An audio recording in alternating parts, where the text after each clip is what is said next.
Olá, seja bem-vindo à Culturaria da Rê. Hoje eu separei um tema muito especial para conversar com vocês, que é mitologia egípcia, certo?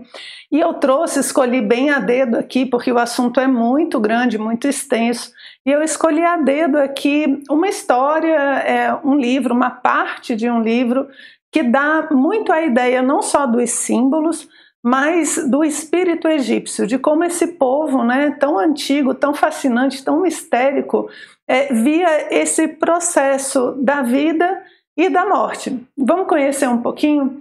Eu escolhi aqui para conversar com vocês uma parte do livro que se chama A Saída da Alma à Luz do Sol, que foi erroneamente traduzido e divulgado como Livro dos Mortos. Esse chamado Livro dos Mortos recebeu esse nome porque esses papiros, que a gente vai conversar aqui, eles eram encontrados justamente dentro das tumbas. Então, nas tumbas egípcias, seja dos reis, dos sacerdotes e tudo, você encontrava sempre uma série de papiros contando mais ou menos a mesma história. Então, como ele era encontrado dentro das tumbas, ele acabou pegando esse apelido, que é o Livro dos Mortos. Mas, na verdade, o título dele seria A Saída da Alma à Luz do Sol, que é justamente o título desse livro, que eu vou deixar o link aqui embaixo para vocês. Eu sei que ele está em espanhol, gente, mas é o melhor livro que eu já li sobre os papiros do Diane, que é o que a gente vai ver aqui especificamente. Então, é realmente o que eu recomendo, vale a pena aprender espanhol só para ler esse livro, certo? Vou deixar o link aqui embaixo para quem se interessar em conhecer um pouco mais. E o livro que a gente vai ver é o livro que foi feito para o escriba Ani. Ani é um nome próprio, tá? É egípcio, mas é um nome próprio. E o que acontece? Esses livros dos mortos, eles eram feitos para cada pessoa.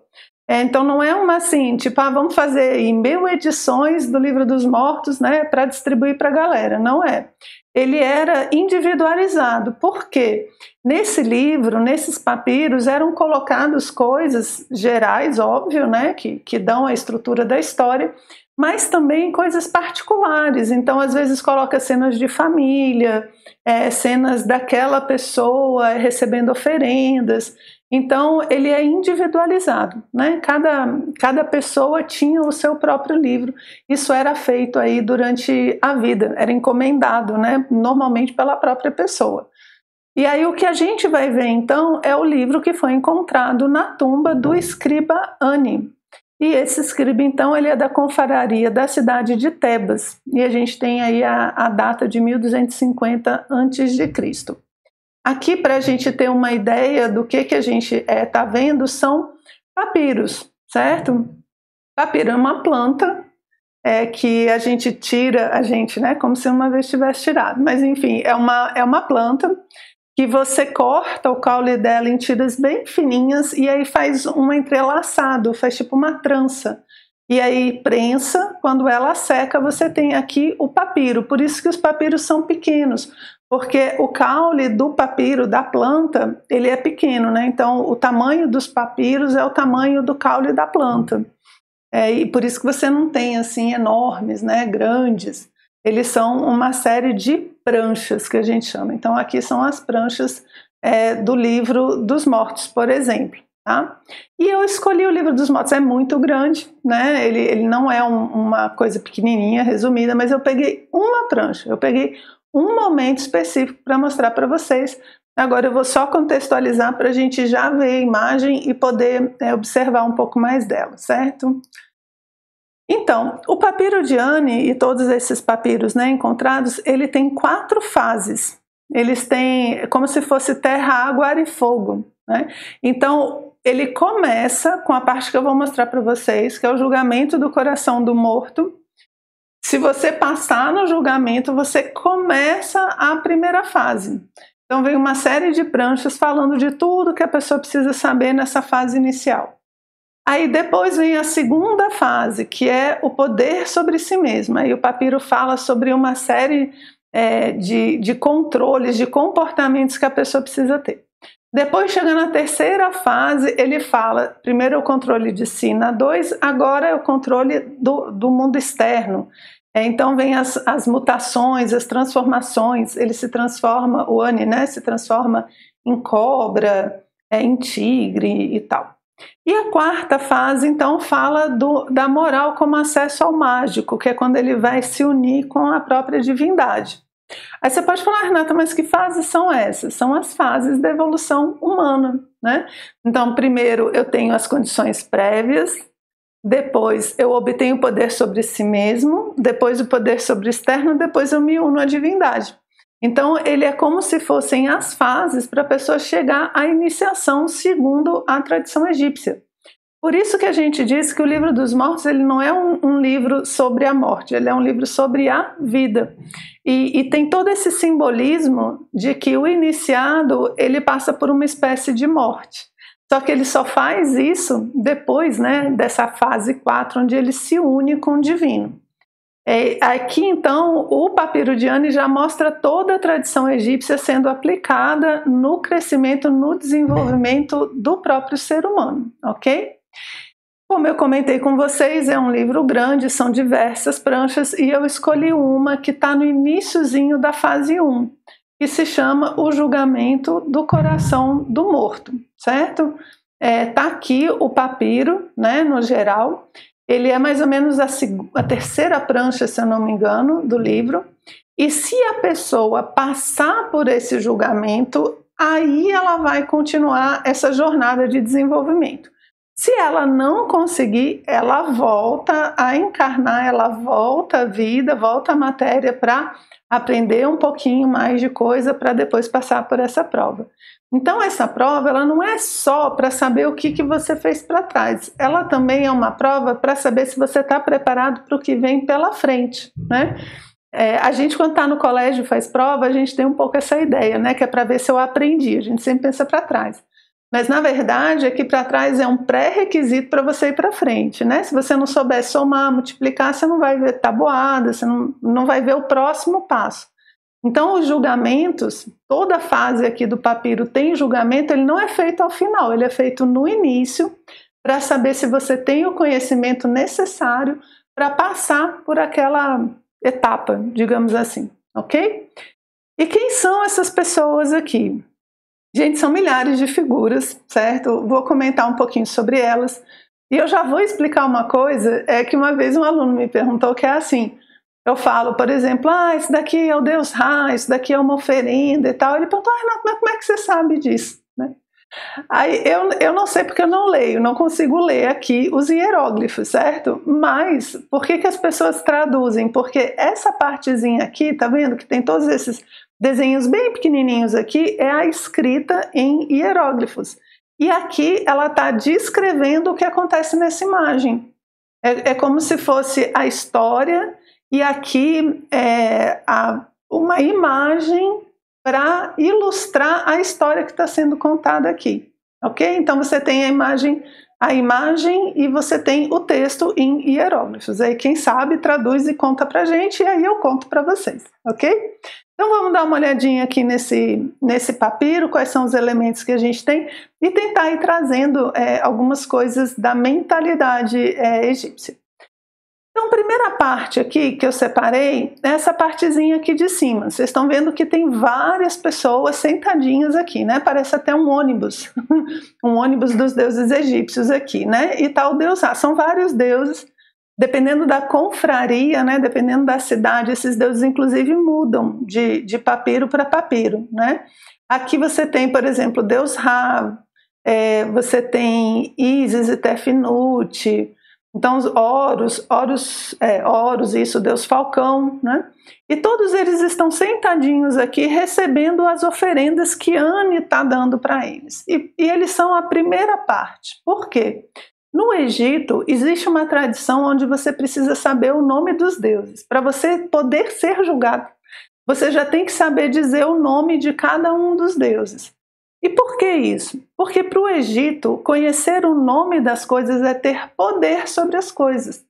Então, se eu sei o nome de um Deus, é como se eu tivesse intimidade, como se eu conhecesse os poderes que aquele Deus representa.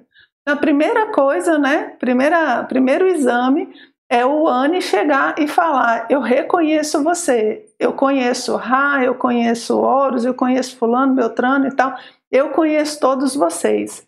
Ou seja, eu sou íntimo, né, dos deuses, eu conheço vocês. E eu faço uma grande oferenda a vocês, né, para que eu possa continuar meu caminho. E aqui tem essa mesinha aqui na frente, que é a mesa de oferendas. Toda vez que você vê um papiro com essa mesinha assim, normalmente é uma mesa onde você está fazendo a oferenda aos deuses. Então, o primeiro ponto é saber o nome. Essa ideia ela é interessante quando a gente diz que você precisa se conhecer, saber o que se passa com você mesmo. Então a gente fala assim, se você estiver sentindo alguma coisa, você tem que dar um nome para essa coisa. Você não pode falar assim, eu estou sentindo um treco. Né? Treco não é nome de sentimento, de emoção, de nada. Então eu preciso dizer, eu estou triste, eu estou feliz, eu estou agitado, eu estou eufórico, eu estou triste. Eu tenho que saber dar um nome para aquilo que eu estou sentindo. Né? Por quê? Porque se eu dou um nome para aquilo que eu sinto, eu tenho um poder sobre isso. É muito diferente falar assim, eu estou triste, do que falar eu estou tendo um treco. Né? É muito diferente, porque num eu falo, eu sei o que está acontecendo, eu identifico, eu conheço você. E no outro eu falo, meu Deus, eu não tenho a mínima ideia, tem um treco passando por cima de mim. Né? Você nota a diferença, certo? Então a gente precisa saber o nome dos deuses, aconselho vocês a levar uma colinha, certo? Então, bora lá. O segundo elemento aqui, então, é a parte de baixo, que é a sala da dupla justiça, que a gente chama. E você vai ter aqui, então, de início, duas figuras, uma masculina e uma feminina. Essa masculina é o Ani, é justamente o escriba que vai ter o seu coração julgado aqui. E atrás está uma mulher, que é a Tutu. Tutu também é nome próprio, tá? Tutu, ela é uma sacerdotisa de Ísis, provavelmente. Ela leva um cistro aqui na mão, tá vendo? O cistro é uma espécie de chocalho que as sacerdotisas utilizavam para fazer as celebrações cerimoniais. Então, ela é uma espécie de um anjo da guarda que acompanha Ani por toda a sua jornada. Durante todas as pranchas aí do Livro dos Mortos, a gente vai ver a Tutu aparecendo e acompanhando ele.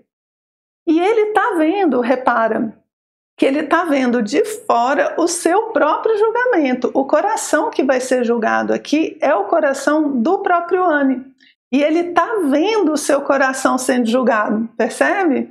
E aonde está o coração do Ani? Está aqui na balança. Tem o coração dele de um lado e uma pena aqui do outro lado. Né? Então o coração dele está aqui na balança e vai ser julgado para saber se ele tem condições de continuar essa sua jornada, né, no mundo dos mortos. Então tá aqui os dois. Uma coisa importante, gente, é que apesar dos egípcios falarem muito sobre a morte, eles inclusive faziam as suas próprias tumbas em vida, né? Quem já teve curiosidade de procurar as imagens de uma tumba egípcia tem certeza que aquilo não dá para ser feito em menos de uns 20 anos, né? Então a pessoa em vida, ela já estava fazendo seus preparativos para suas tumbas, para seus livros, para as pinturas e tal. Então eles tinham isso muito presente. Só que a gente acha de forma errada que isso torna eles um povo mórbido, né? Sei lá, obcecado com a ideia da morte. E não é isso, gente, de jeito nenhum. O povo egípcio é um povo extremamente alegre. Feliz, você vê diversas pinturas com danças, né, com animais, enfim, com flores, são belos, são alegres, são pintados, assim, é muita alegria. Por quê? Porque eles não encaram a vida como um fim, mas como uma passagem.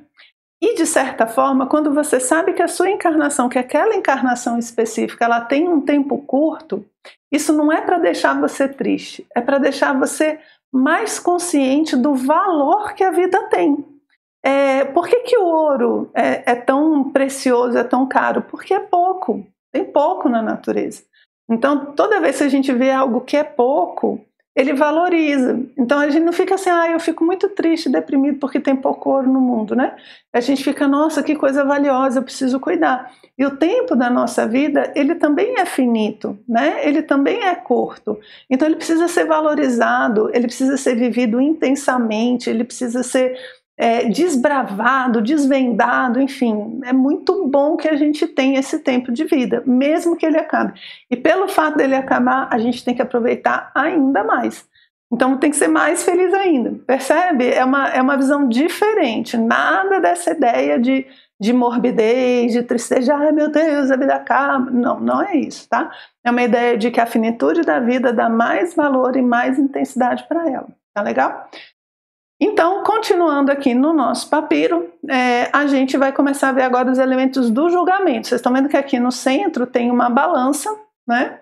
E essa balança aqui, o famoso fiel da balança, está sendo visto por um Deus, né? E observado por diversas pessoas aqui. Vamos ver quem são elas. A primeira aqui a gente chama das duas faces de Maat, que é Mesgenet e Renenutet. Gente, o meu egípcio, meu copta, meu hieróglifo, ele não é bom, certo? Então vocês me perdoem as pronúncias aqui. Mas eles são a sala da dupla justiça. Se você olhar bem, aqui são duas mulheres, elas estão de perfil, uma do lado da outra, assim, né? Você vê as duas. Então aqui são as duas faces da deusa Maat. E cadê Maat? Né? É como se ela fosse a dualidade, por quê? Porque a gente está julgando o que a pessoa fez no mundo manifestado, e o mundo manifestado é dual. Então ela entra na sala da dupla justiça, tudo é julgado de duas formas, aquilo que ele fez na matéria e aquilo que ele fez no espírito, e as consequências disso para o espiritual, por isso são duas, né? E cadê Maat? Cadê Maat? Maat está aqui, ó, do outro lado da balança, tá vendo que tem uma pena aqui do outro lado da balança? Então de um lado o coração, do outro a pena. A pena é o símbolo da deusa Maat, a deusa da justiça. Então aqui ela está representada pela pena. E o que vai ser colocado aqui na balança? O coração e a pena. E a gente tem que ver se o coração é mais leve do que a pena. Aí você fala assim, Renata, morreu, já era, né? Game over. Não, não é isso. Por quê? Porque a gente não está falando de uma coisa direta e objetiva, a gente está falando de algo simbólico. Então imagina, qual é o simbolismo que está aqui? Que o coração do justo é mais leve do que uma pena. Olha, gente, a questão da justiça ser simbolizada por uma pena, por algo tão leve, né, tão etéreo assim, fala muito da mentalidade egípcia também, né? Por quê? Porque a vida do justo não é pesada, a vida do justo é leve. Né? Hoje em dia muita gente acha que a justiça é pesada, mas no Egito não. E dá para perceber isso. Você nota que quando a gente faz alguma coisa assim errada, a gente fica de consciência o quê? Pesada, não é? Meu coração pesa. A gente fala, estou com o coração tão apertado e tal, fiz tal coisa, não queria ter feito, fiz errado, enfim. Esse peso justamente é o que o justo não tem. Por quê? Porque o coração do justo é leve, tão leve, que pesa menos do que uma pena. Por isso que estão esses dois elementos aqui sendo colocados nos dois pratos da balança, certo? Quem mais observa, então, o julgamento desse coração? Shai, que é a representação do destino, que ele está olhando aqui para ver se o deus Anubis está fazendo o trabalho dele certinho, tá? Que é ver se a balança está correta, né? Se ela não está pendendo mais de um lado do que do outro, porque a justiça, né, ela tem que ser equânime, né? Ela tem que ser equilibrada e harmonizada. Então Shai está de olho ali para ver se isso daqui está dando certo. Quem mais está aqui? Está aqui Ba, que é essa coruja, tá vendo? Não é uma coruja, né? É uma ave, um pequeno falcão com cabeça de gente. Ele é a representação dessa alma liberta. A alma que eu chamo aqui são os sentimentos, os pensamentos elevados, certo? É mais essa parte das motivações que a gente tem durante a vida. É representada aqui por uma ave, né, com cabeça de homem.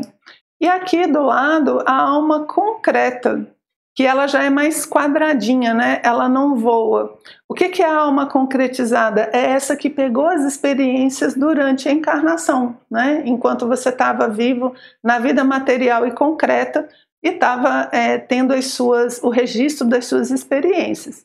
Então tá todo mundo aqui para ver o resultado do negócio. E quem faz isso, quem monta tudo isso e garante que está tudo equilibrado é o deus Anubis. Deus Anubis é um tipo de deus, um nome bonito, hein, gente? Presta atenção aí. Ele é um deus que a gente chama de psicopômpico. É um nome bonito, não é não? Fala a verdade. Os deuses psicopômpicos, eles são aquelas divindades responsáveis por levar a alma do morto até o mundo dos mortos. No Egito, quem faz isso é Anubis. Na Grécia, a gente tinha Carontes, né, com a sua barca, que levava as almas para o mundo dos mortos. Na tradição nórdica, a gente tem as valquírias, que vão até os campos de batalha para pegar a alma dos guerreiros mortos bravamente e levar para o Valhalla. Todas essas figuras míticas falam desse acompanhamento dos deuses, né, no momento da morte, que é do tipo assim, ó, você não está só. Você tem um Deus para acompanhar você nessa jornada. E no Egito, quem faz isso é o deus Anubis. Deus Anubis é o deus com cabeça de chacal. O chacal que uiva para a lua, né? O chacal que anda pela noite, que enxerga no escuro e que por todas essas características, então, é capaz de levar, né, a alma dos mortos. E aqui, nesse papiro especificamente, ele está justamente preparando a balança para fazer essa pesagem. Porque é tipo assim, olha, se der certo, eu vou te acompanhar, né, nessa jornada toda aqui para frente. Então esse é o deus Anubis, o deus com cabeça de chacal. E quem que está aqui do outro lado, esperando, né? Tem o deus Tote, né, que é esse aqui com cabeça de... o Anubis tem cabeça de chacal e aqui o deus Tote tem cabeça de ibis. O ibis é uma ave, né? E é interessante a história dela, né? Um dos motivos pelo qual ela foi escolhida para representar o deus da sabedoria é porque o ibis ele é o predador natural do crocodilo. Olha só, o ibis é uma ave, ela não é maior que um crocodilo. O crocodilo com certeza, né, dá um tapa assim, o ibis vai lá para o outro lado. E por que ela é um predador natural? Porque o ibis come os ovos do crocodilo. Olha só a sabedoria, né? Eu não vou deixar crescer, não vou deixar virar um monstro, né? Porque para o Egito o crocodilo ele é uma espécie de monstro, porque eles são muito grandes, eles viravam os barcos no Nilo, né? Então, assim como o hipopótamo também, são seres de muita força e que trazem muita destruição, digamos assim. E aí você ter o predador natural dele é como se fosse aquele que previne a destruição. E aí o ibis, isso é um dos motivos, né? Existem vários do ibis ser escolhido para ser representante do deus Tote. E o deus Tote, então, é o deus da sabedoria, é o escriba, é aquele que registra tudo que você faz na vida. E você sabe o que ele está fazendo aí? Olha só. Vai ser feita uma pergunta, segundo o papiro de Anne, vai ser feita uma pergunta para o Anne que é assim: Anne, meu filho, o que tu fez de bom na vida? É mais ou menos assim. O que você fez de bom? E aí a Anne vai ter que responder, eu fiz isso, eu cuidei de tal coisa, eu ajudei a velhinha a atravessar a rua, eu fiz isso daqui, né? Eu lavei a louça depois do almoço, eu arrumava minha cama de manhã, eu ajudei a sociedade a fazer tal coisa. Enfim, ele vai ter que dizer o que ele fez. E aí Tote tá lá, tu fez mesmo, fez. Então ele vai conferindo, né, tudo que ele fez durante a vida. Você sabe o que é interessante essa pergunta? Que as coisas que eu queria fazer e não fiz não contam. Olha só, nessa hora, gente, boa intenção e nada é a mesma coisa. Então você fala assim, não, eu queria muito ter ido fazer tal coisa, tal dia, que ia ter ajudado demais o fulano, eu queria muito ajudar, sei lá, meu irmão, minha mãe, tal coisa, mas eu não tinha tempo. A vida hoje em dia é muito complicada, seu Tote, você não tem ideia, a gente não tem tempo para nada, é tudo muito corrido, e não deu. É tipo assim, eu queria abrir um orfanato, mas estava sem tempo, não deu, mas eu queria muito, muito mesmo. Não funciona, tá, gente? Essas coisas não vão computar. Eu aconselho até nem falar, porque pode pegar mal, né? Vai que desconta o pouquinho de ponto que a gente tem, né? Então aqui, gente, só conta o que a gente faz. As coisas que a gente não fez por qualquer motivo, elas não contam. Então, não tem a questão de boas intenções. E Totti está ali conferindo, né? Você vai falando, dizendo, ele vai, confere e tal, faz as continhas, né? E fala assim, ó, saldo positivo, saldo negativo. Se o seu saldo for positivo, você vai para a próxima prancha e continua aqui a sua jornada. E se você tiver saldo negativo, né? O que isso significa? Que você tem que voltar a encarnar. Olha, o livro deve ter umas 90 pranchas, tu vai voltar na terceira, né? E como é que isso é representado aqui dentro? Com esse bichinho simpático que é Ammit. Ammit, ele é essa mistura de diversos animais, que ele representa a experiência na matéria. A alma, quando entra na matéria, segundo eles, ela é sugada, né? Ela é devorada pela matéria. E quem representa a matéria aqui, ó? Então, esse animal também muda um pouquinho, tá? De papiro para papiro. Aqui a gente consegue identificar o crocodilo, que eu falei para vocês, né? Uma onça, aqui atrás as pernas de hipopótamo. Então, ele é uma junção de elementos representando a diversidade da matéria que vai engolir a gente se a gente tiver saldo negativo, ok? E que, de certa forma, é bom, porque, afinal de contas, é assim que a gente vai ter oportunidade de crescer com as experiências da vida, para depois, no final da próxima encarnação, a gente ser julgado novamente. A boa notícia aqui, gente, é que a gente sempre pode pedir para fazer a prova de novo, né? A gente sempre, toda vez que a encarnação acaba, segundo eles, a gente vai ter a oportunidade de ser avaliado mais uma vez para saber se a gente pode continuar com o nosso crescimento humano dentro desse mundo metafísico, ok? Bem, então era isso que eu tinha para passar para vocês, uma pinceladinha aqui de mitologia egípcia, tendo como base o julgamento do coração do morto aqui no livro dos mortos egípcios. Espero que tenham gostado e a gente se vê no próximo encontro.